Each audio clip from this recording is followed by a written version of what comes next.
Would you like a little more foreplay in your life? I mean, specifically brain foreplay. Well then, tune in to the most dynamic host, Dr. Rick Perea, performance psychologist to professional athletes and the stars. No failure is final, and no topic is off limits. It's time to get real and get your checkup from the neck up here at Brain Foreplay on Mental Monday.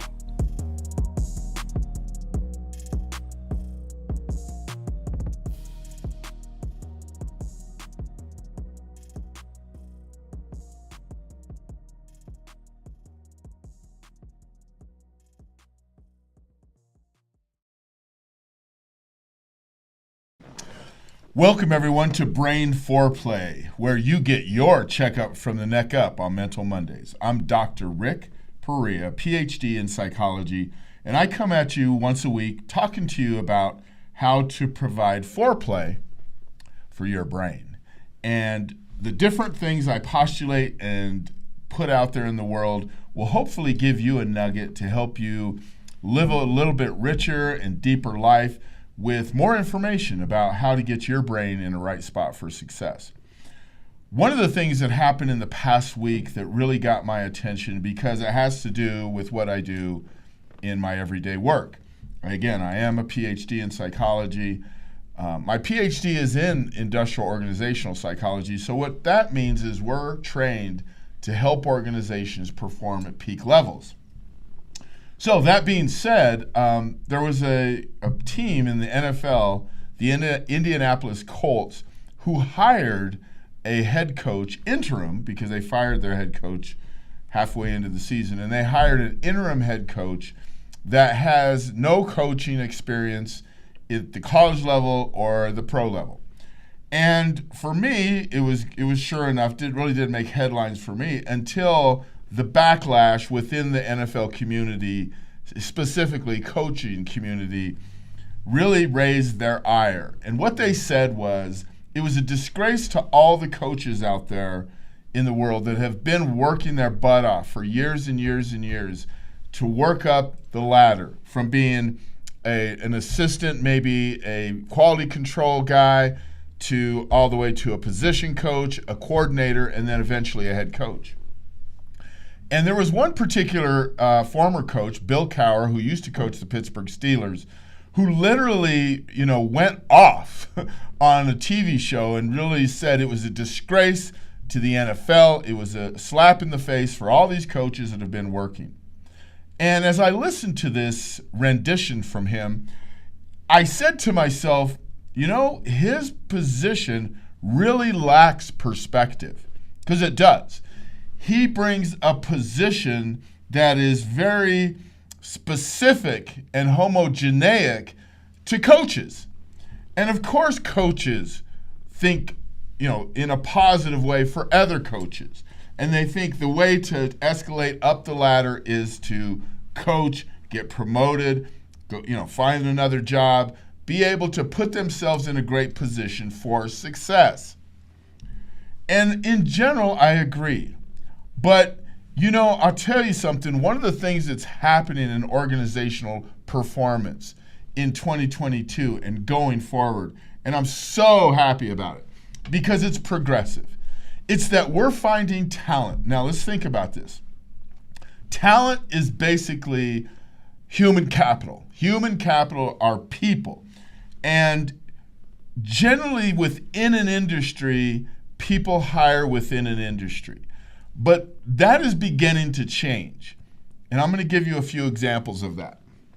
So I would say this. If you look at higher education, in the past, I would say pre-2000, higher ed, most of the presidents of all the university colleges were academics. They were people that have moved up through the system. They became a chair of a department, a provost, and then all the way to the president of a university. And 95% of them had PhDs, okay? And that was the model. That was the paradigm. But right around the year 2000, a couple private universities, one here in Denver, Colorado, where Think One is, my business. The University of Denver decided to hire a president that had a fundraising / financial background because the university wanted to increase their opportunities to raise funds in a private university. Very understandable. Again, there was a backlash. How could this school hire someone that doesn't have an academic background? So they hired this person, and the outcome was successful. The person raised a lot of money. They brought fundraising into the university as a norm. And they allowed the provosts, the chairs of the departments, to run the university because they do know the academic side. Let's pop back over to the NFL. I have long postulated that perhaps we don't have enough non-football people in the NFL. And this is what I mean. And just to give you a quick background, for those of you that know, I've worked in the NFL for a multitude of years. I was a player, never coached in the NFL, but I've been a psychologist in the NFL for 5 different teams. So having that background, I've been able to see up front in meetings, pre-draft meetings, meetings between EVPs, general managers, head coaches, and I understand what goes on in these meetings. And I can tell you there's a lot of homogeneity, a lot of inbreeding, a lot of football perspective. So when the Indianapolis Colts hired Jeff Saturday, this person that didn't have experience, it raised the ire, like I said, of many people, and specifically Bill Cowher. And he's not the only one, so I'm not picking on him. But his viewpoint is very limited because he sees it from a football perspective. Here's my postulation. So let's say an NFL team, let's just take the Colts, for example. Their offensive coordinator, their defensive coordinator, they're the ones that game plan throughout the week. They're the ones that put it together. They strategize, they put up their scheme, they watch tape, they understand how they're going to attack the opposing defense, the opposing offense. It's really their call on 99% of the teams. I would say 100%, but I'll never go that far, but it's 99% of the teams. The offensive coordinator and the defensive coordinator put together the game plans. The head coach is basically a CEO. He oversees that. Can he intervene? Absolutely. Can he overrule? Absolutely. But it's in a limited role. Now, there are some head coaches. I've been around them. I know many head coaches, former head coaches in the league. And I can tell you this, some head coaches take over play calling for the offense, for the defense, depending on what their orientation is. But I would postulate that the NFL can stand to grow from this move from Irsay, the owner of the Colts, because it's progressive, okay? If we only have football people in football, if we only have academic people in academia, we don't have competing thoughts and alternative explanations. Competing thoughts and alternative explanations are what make us grow in life and in organizations. We need people to say, you know, I agree with you, but let me give you a competing thought. Let me give you an alternative way to look at that because it can make us grow. I know the San Francisco 49ers have done a great job at bringing in a few people in their front office that, quote unquote, don't have a football background. And they're progressive in organizational performance.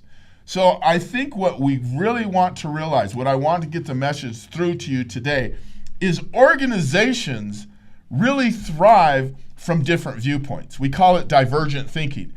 If we have a meeting of 10 people in a room and 8 of the 10 people agree, we really don't have divergent thinking there.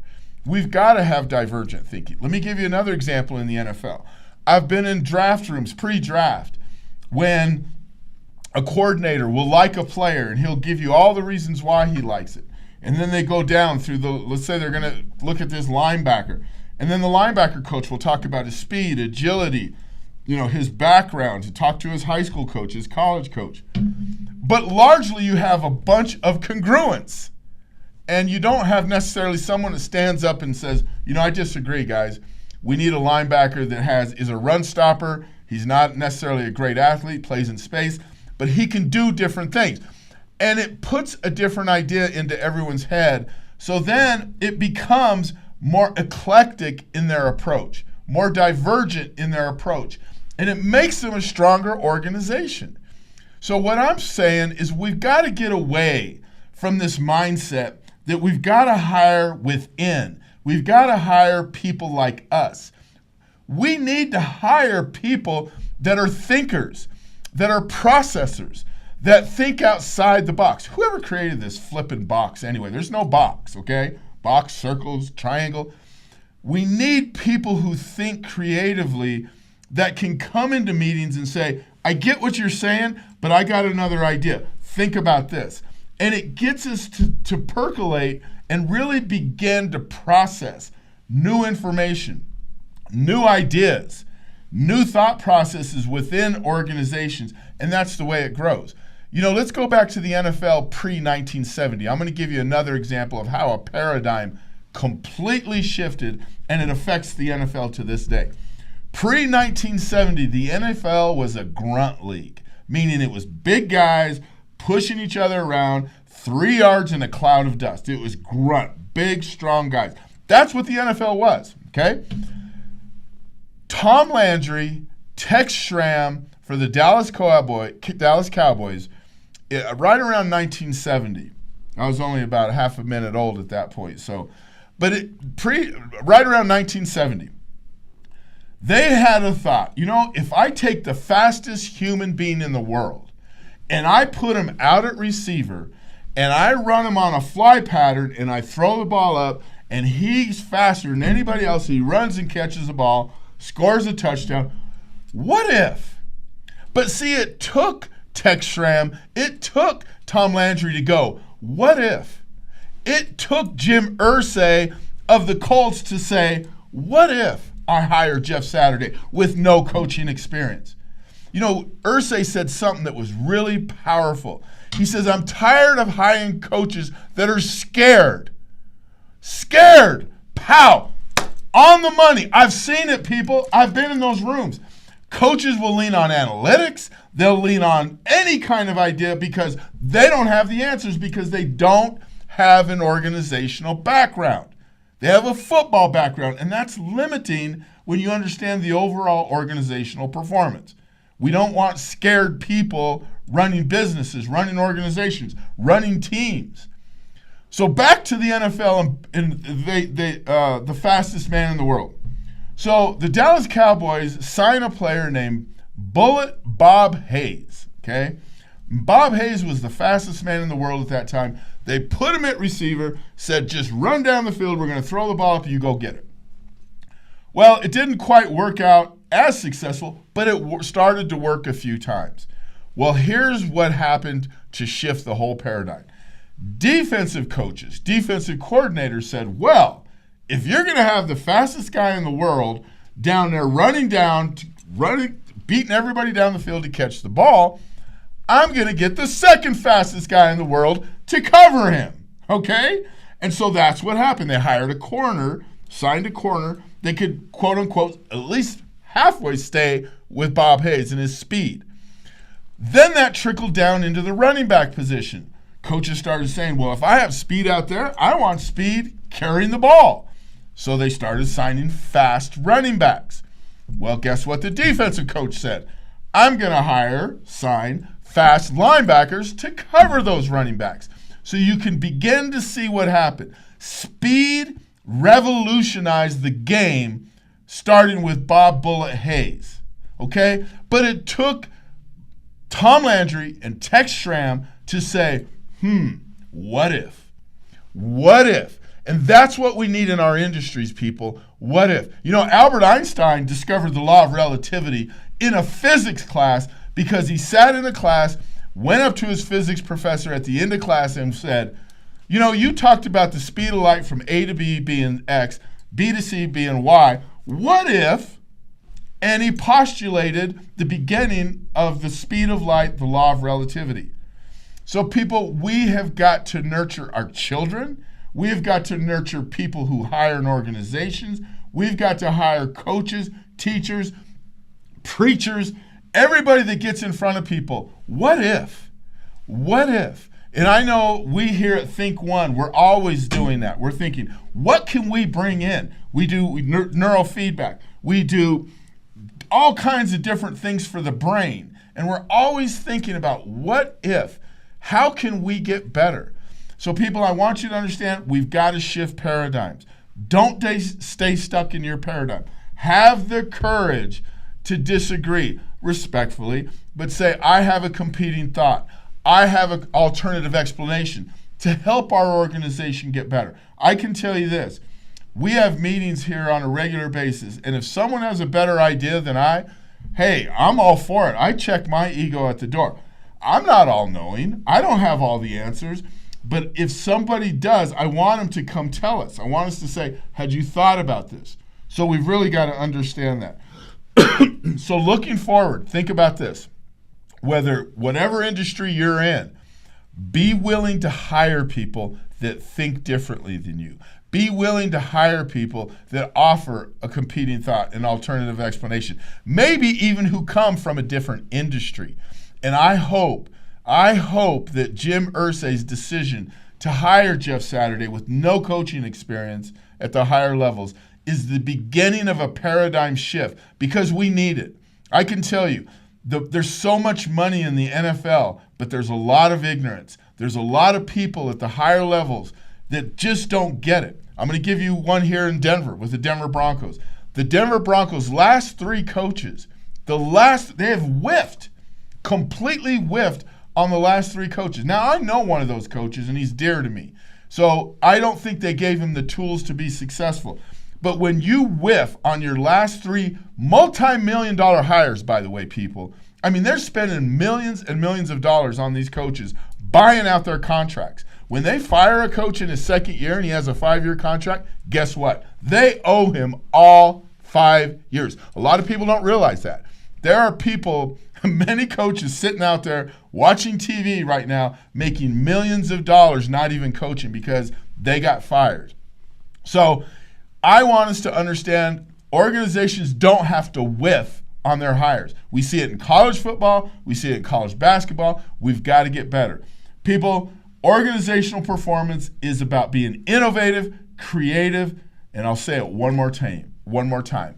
Bring on people in your organization that are willing to offer competing thoughts, alternative explanations, and maybe even come from different organizations.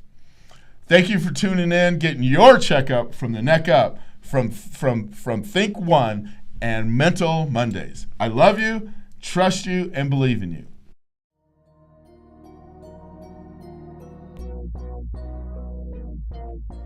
Don't forget to join us next week, same place, same time, to get your checkup from the neck up, fortified by Foreplay.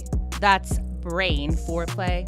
And please remember to subscribe to this channel wherever you get your podcast.